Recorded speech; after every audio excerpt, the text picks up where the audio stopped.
काशी को पीएम मोदी ने दी सौगात। संत रविदास की भव्य प्रतिमा का अनावरण किया। सीएम योगी भी साथ मौजूद रहे।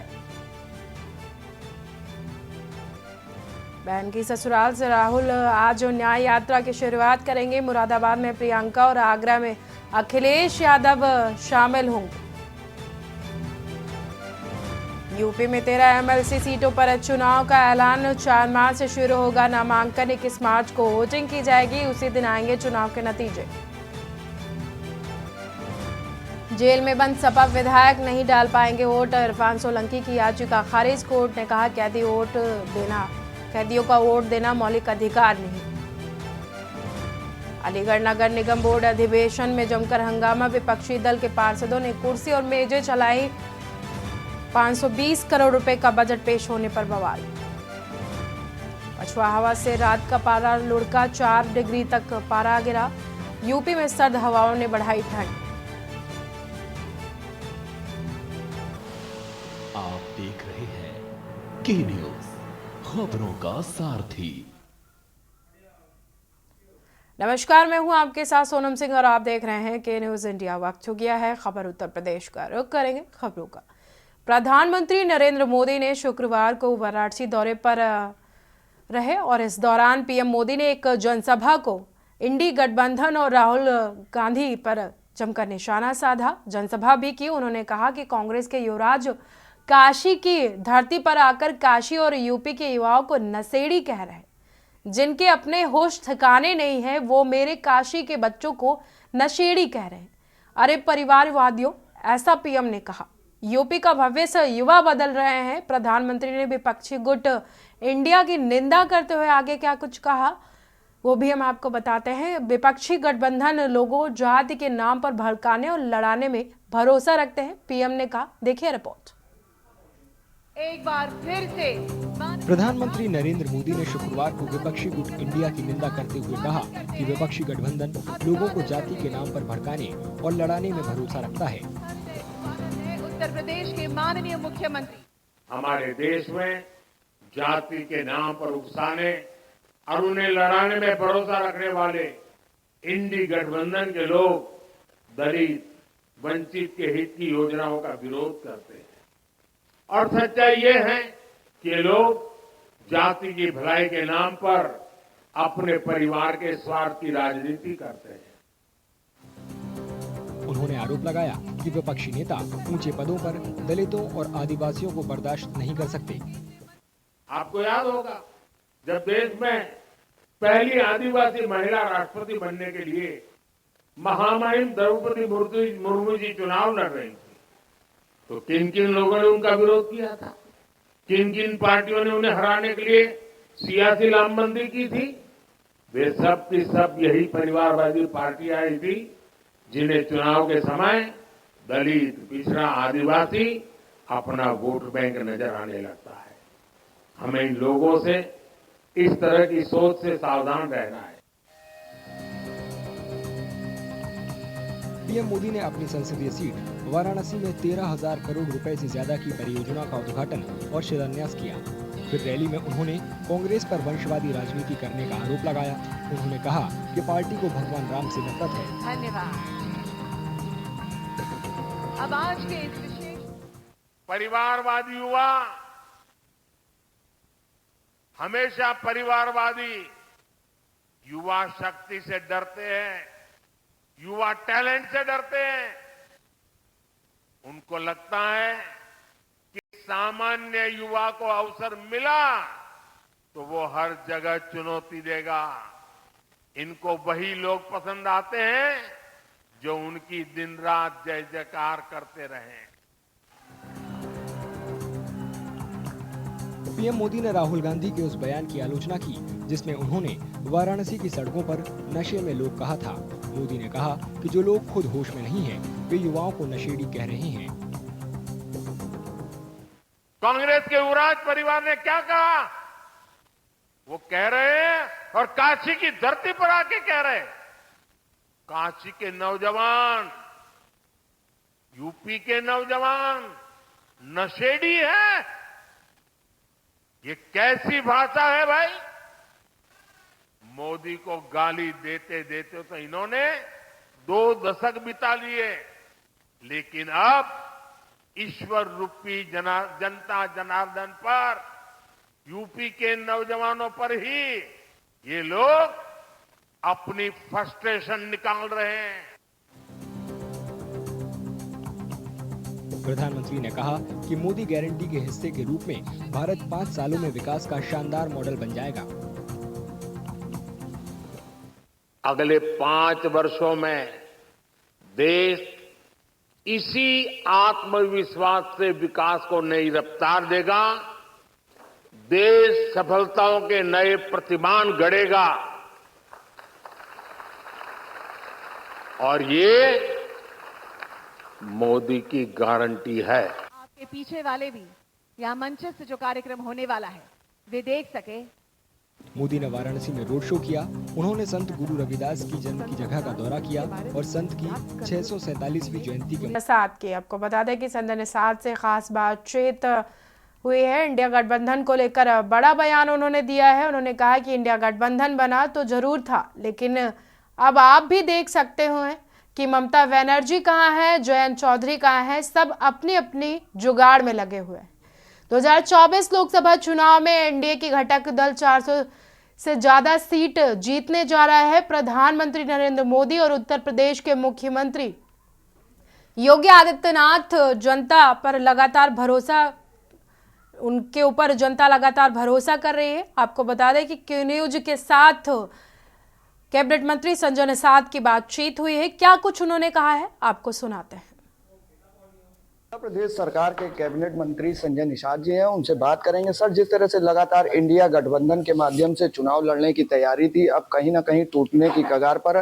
कल ही गठबंधन के साथ संयुक्त प्रेस वार्ता हुई जिसमें 63 सीटों पर कांग्रेस लड़ने की, समाजवादी पार्टी लड़ने की तैयारी कर रही, वहीं 17 सीटों पर कांग्रेस दावा ठोक रही। क्या कुछ देख रहे हैं इसको? 2017 में भी इनके गठबंधन हुए थे। कहते हैं history the mother of politics, इतिहास राजनीति की माँ होती है। इतिहास उठाकर देखिए 2017 में की 100 सीट सपा लड़ी थी, वो कांग्रेस, और 300 सीट के आसपास सपा लड़ी थी। और क्या असर हुआ है?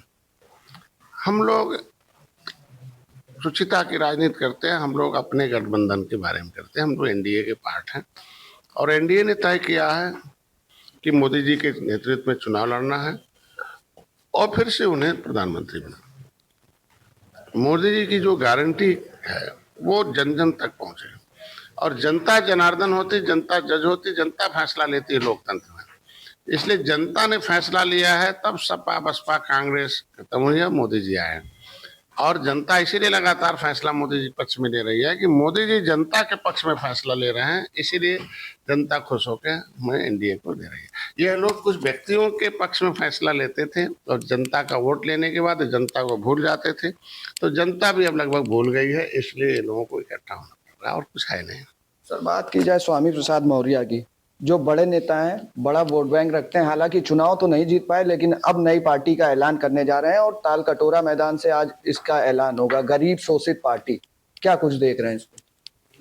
देखिए, लोकतंत्र में जिसकी उम्र 18 साल हो जाए और वोट डालने के उसके पास वोटर लिस्ट में नाम आ जाए, वो वोट भी डाल सकता है, वोट ले भी सकता है, चुनाव भी लड़ सकता है, चुनाव लड़ा भी सकता है, पार्टी भी बना सकता है, ये स्वतंत्र है।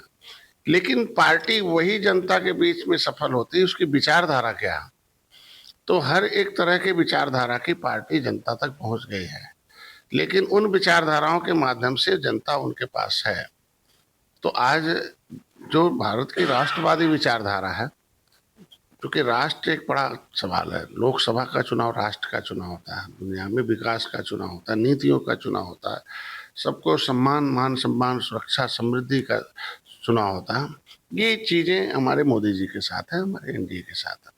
इसलिए कोई भी पार्टी बनाने, लगभग 2000 पार्टियां हैं, चुनाव आयोग में एक पार्टी और हो जाएगी, उसे क्या है। 2000 जब हम उत्तर प्रदेश में चुनाव लड़े तो लगभग 537 पार्टियों ने चुनाव लड़ा था 2017 में, और ख़त्म हो गई। और 5वें नंबर की पार्टी में निषाद पार्टी खत्म हुई, और फिर दोबारा जब चुनाव हुआ तो वो 537 पार्टी में घट के 37 पार्टियों ने चुनाव लड़ा। तो एक ही बार निषाद पार्टी खड़ा होने के बाद इतनी पार्टियां 500 खत्म हो गई। और फिर जब दोबारा चुनाव लड़ा तो वो भी खत्म हो गई। अब यहाँ केवल भाजपा नजर आती है, सपा नजर आती, बसपा, कांग्रेस और निषाद पार्टी अपना दल और मारिया सुहेल देव राजभर। और सबका इसलिए है कि सबके अपने अपने विचारधारा। तो माने हम शुभकामनाएं देते हैं हर व्यक्ति को इस भारत के स्वतंत्र, लेकिन जनता के हितों के लिए काम करें, अपने हितों के लिए किसी भी धर्म, किसी भी जाति, किसी वर्ग पर कोई भी टिप्पणी करके ठेस पहुंचाने का काम है लोकतंत्र में नहीं है। और हम लोगों ने तय किया 39 पार्टियों ने फिर से मोदी जी बनेंगे, इस पर कोई राय नहीं है। और फिर से वो आएंगे और फिर से बचा खुचा जो नौजवान, किसान, महिलाएं, गरीब हैं, इनकी जो नीतियां हैं, जिसके लिए लक्ष्य रखा है मोदी जी ने, उसे पूरा करेंगे। भारत को फिर से सुदृढ़ बनाना है, फिर से ताकतवर बनाना है, जन कल्याण की नीतियों को धरातल पर लाना है, अर्थव्यवस्था को 5वें नंबर से तीसरे लाना है। इसलिए जनता ने मन बना रखा कि मोदी जी को फिर से लाना है। सर, बात की जाए आने वाले लोकसभा चुनाव की, तो क्या लगता है निषाद पार्टी कितने सीटों पर लोकसभा चुनाव की तैयारी कर? देखिए, ये त्रेता का सिस्टम हमारा, भगवान राम जब निषाद राज को गले लगाए थे तो सीट के लिए थोड़ी गले लगाए थे निषाद राज को। और निषाद राज जब हमारे भगवान राम के साथ आए थे तो जीत के लिए आए थे कि रावण दुख का राज देने वाला खत्म हो और सुख का राज के लिए नीत बने। तो नीत बनाने के लिए रावण को खत्म करना आवश्यक था और यहाँ से फिर से ऐसी नीत बने कि पूरे देश में राम राज आए। तो उस युग में नीत बनाने के लिए तो हम लोग जीत के लिए हम जीत देते हैं मोदी जी को और हमको नीति देते हैं मोदी जी, योगी जी। तो नीतियों से विकास होता है, नीतियों से लोगों को सम्मान मिलता है, नीतियों से समृद्धि होती है, नीतियों से सुरक्षा मिलता है। तो अभी इनको देखिए, हमने नीति बनाई, प्रधानमंत्री संपदा योजना है, उनके लिए दुर्घटना बीमा का है, उनके लिए किसान क्रेडिट कार्ड है, 39,000 करोड़ रुपया उनको अनुदान देने की व्यवस्था इंफ्रास्ट्रक्चर का है। 67 वर्ष में केवल 3,000 करोड़ रुपया दिया है कांग्रेस ने। और मोदी जी ने 6 साल में देखे 39,000 करोड़ रुपया एक दिया, अभी 2,500 करोड़ का अनुपूरक बजट में दिया। तो ये नीतियां हैं जिससे विकास हो सकती है। उत्तर प्रदेश में मुख्यमंत्री संपदा योजना, निषाद राज वोटर, मछुआ कल्याण कोष है, अभी उनको हम इलाज कराने जा रहे हैं फ्री में, जिनके पास आयुष्मान भारत कार्ड है। जिसके पास आवास नहीं है, प्रधानमंत्री और मुख्यमंत्री आवास एकल आवास, मछुआ आवास देने जा रहे हैं। निषाद राज की माता सुकेता के नाम से हम एक महिला सशक्तिकरण में हम उनको लिए केज दे रहे हैं, रोजगार के साधन दे रहे हैं। ललितपुर, मिर्जापुर, गोरखपुर और सिद्धार्थनगर जो बड़े बड़े झील हैं, आज उनके बच्चों के शिक्षा के लिए कोचिंग सेंटर की स्थापना करने जा रहे हैं। आज उनके बच्चों को स्किल डेवलपमेंट के लिए दूसरे प्रदेशों में हम उन्हें ले जाके व्यापार सिखाने के लिए जा रहे हैं। उनके दैविक आपदा के लिए हमने कोचिंग करके IAS बने। तो ये नीतियां हैं, तो नीतियों के साथ जनता है, इसलिए हम लोग जीत दे रहे हैं, नीति मोदी जी दे रहे हैं। बस। सर, बात की जाए जिस तरह से बोर्ड परीक्षार्थियों की बड़ी संख्या में आज एक बार फिर बोर्ड की परीक्षा की शुरुआत हुई है, क्या कुछ कहेंगे उन विद्यार्थियों के लिए? उनकी शुभकामनाएं हैं, पास हों। और देखे होंगे कि पहले की सरकारें कैसे परीक्षा कराती थी और कैसे पास करती थी, और लोग दूसरे प्रदेश में जब यहाँ से जाते थे पास होके तो ये कहते थे कहाँ सारे उत्तर प्रदेश वाला है। अभी कहते हैं सर्वोत्तम प्रदेश अब तो मोदी जी के द्वारा पास किया है। तो उस समय किस तरीके से रिजल्ट बनते हैं, अब मेरिट बनते हैं। तो हमारे यहाँ परीक्षा ही आदमी की मेरिट बनती है। मैं विद्यार्थियों से अपील करूँगा कि अपनी मेरिट, अपनी परीक्षा में एकाग्र होकर और अपने भविष्य के लिए, क्योंकि परीक्षा जो होती है वह तो एक सब्जेक्ट की परीक्षा नहीं है, भविष्य की परीक्षा है। तो ये सब्जेक्ट की परीक्षा को अगर भविष्य की परीक्षा के रूप में देखेंगे तो निश्चित रूप से वो पास भी होंगे। और उनको हम शुभकामनाएं देते हैं और निश्चित रूप से लोगों को अपने ऊपर आत्मविश्वास करके पढ़ाई करके परीक्षा देना चाहिए। किसी भी इधर उधर के ताक झांक का नहीं होना चाहिए। और हमारी सरकार चाहती है कि शुचिता युक्त परीक्षा हो और सभी जो जितने भी विद्यार्थी मेधावी छात्र हैं उन्हें अवसर मिले। तो ये थे हमारे साथ कैबिनेट मंत्री संजय निषाद, जिनका खास तौर से कहना है कि जिस तरह से भगवान राम को निषाद राज ने जिस तरह से नौका पार कराई थी, उसी तरीके से इस बार हम भारतीय जनता पार्टी के साथ खड़े हैं। तो कहीं ना कहीं तीसरी बार फिर देश में प्रधानमंत्री नरेंद्र मोदी बनने जा रहे हैं। सहयोगी सौरभ के साथ मैं दीपक पांडे, के न्यूज, लखनऊ। संवाददाता दीपक पांडे की खास बातचीत हुई है। कारागार मंत्री ने कहा है कि 2024 यूपी बोर्ड परीक्षा में जेल में बंद कैदी भी प्रतिभाग कर रहे हैं। उसको लेकर उत्तर प्रदेश सरकार की तरफ से बाकायदा व्यापक व्यवस्थाएं भी की गई हैं ताकि उन कैदियों को किसी भी तरीके से परेशानी का सामना न करना पड़े जो जेल में रहकर भी पढ़ाई करना चाहते हैं। वहीं कांग्रेस और समाजवादी गठबंधन को लेकर धर्मवीर प्रजापति ने कहा है कि आपको बता दें कि उन्होंने जमकर हमला बोला है। क्या कुछ कहा है आपको सुनाते हैं। सरकार के मंत्री धर्मवीर प्रजापति जी हैं, उनसे बात करेंगे। सर, जिस तरह से बात की जाए, यूपी बोर्ड की परीक्षा की शुरुआत कल से हो चुकी और देखा जा रहा है कि इस बार बड़ी संख्या में कैदी भी परीक्षा दे रहे हैं। क्या तैयारियां हैं आपकी तरफ से, विभाग की तरफ से? देखिए, हम हर बार हर प्रतिवर्ष जो कैदी हाई स्कूल इंटर की परीक्षा देना चाहते हैं और पढ़ना चाहते हैं उनको हम किताबों की उपलब्धता कराना, उनके लिए पढ़ाई की व्यवस्था कराना, ये सब हम लोग करते हैं। वहाँ के ज़िलों में जिलाधिकारी से बात करके, शिक्षा विभाग से बात करके उनको टीचर की सुविधाएं देना, किताबों की सुविधाएं देना, ये सब हम लोग करते हैं।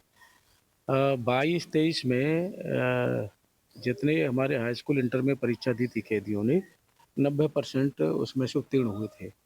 ऐसे 23-24 में और 90% उत्तीर्ण हुए थे।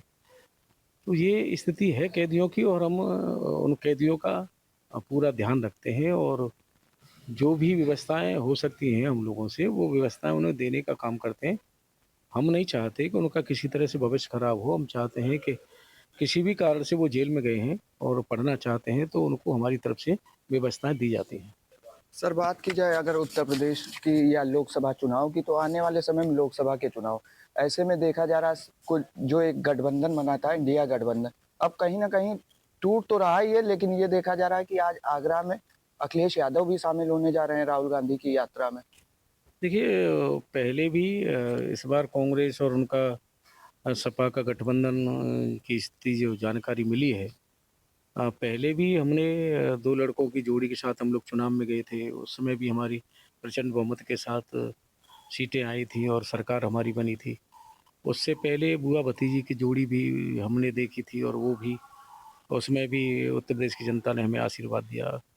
हमारी दोनों सरकारों, केंद्र सरकार और प्रदेश सरकार की नीतियों के आधार पर जब हम विकसित भारत संकल्प यात्रा के माध्यम से गांव-गांव में गए और वहाँ लोगों की समस्याओं का समाधान तुरंत वहीं हुआ और लोगों में जो हमने उत्साह देखा और पार्टी हमारी वो उत्साह देखने के आधार पर और पार्टी के संगठन की सक्रियता और निरंतर पार्टी के कार्यकर्ताओं की परिश्रम की पराकाष्ठा के आधार पर हम कह सकते हैं कि हमारी उत्तर प्रदेश में फिर एक बार उत्तर प्रदेश की जनता हमें प्रचंड सीटें देगी और हम मोदी जी के नेतृत्व में तीसरी बार सरकार बनाने जा रहे हैं। ये मैं दृढ़ विश्वास के साथ कह सकता हूँ।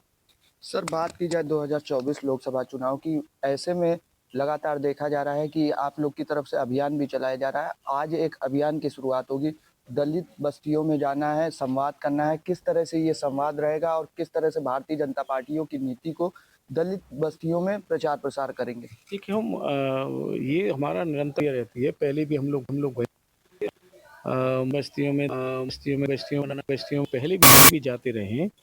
सरकार की जितनी नीति को जाकर के देखा भी है कि कितनी मिली है, क्या तब तक पहुंचाने में हम लोगों की सक्रियता रहती है और अंतर हम जनता के बीच में रहते हैं। दोनों ही सरकारों के कार्यों को लेकर के जनता के बीच में रहते हैं। यही अभियान हमारे निरंतर चलते रहते हैं। हम अन्य तरह नहीं है कि जब आए तो हो गई। हमारा समय सक्रिय बीच में रहते हैं। वही एक निरंतर एक आगे की और प्रक्रिया है, उसके तहत हम लोग जनता के बीच जा रहे हैं। अभी हम गांव चलो अभियान हमारा चल रहा है, उसमें भी हम लोग गांव में गए हैं, जनता के बीच में प्रवास किया है रात्रि में। यही हमारे निरंतर संगठन की प्रक्रिया है, उसमें हम लोग निरंतर करते रहते हैं। तो आपने देखा कि कारागार मंत्री धर्मवीर प्रजापति ने हमारे संवाददाता से क्या कुछ बातचीत की। फिलहाल उत्तर प्रदेश की खबरों में इतना ही। आगे की अपडेट्स के लिए देखते रहिए के न्यूज़। इस कार्यक्रम के प्रायोजक करता है गोल्डी मसाले। स्वाद ऐसा तो रिश्तों में गुस्सा कैसा।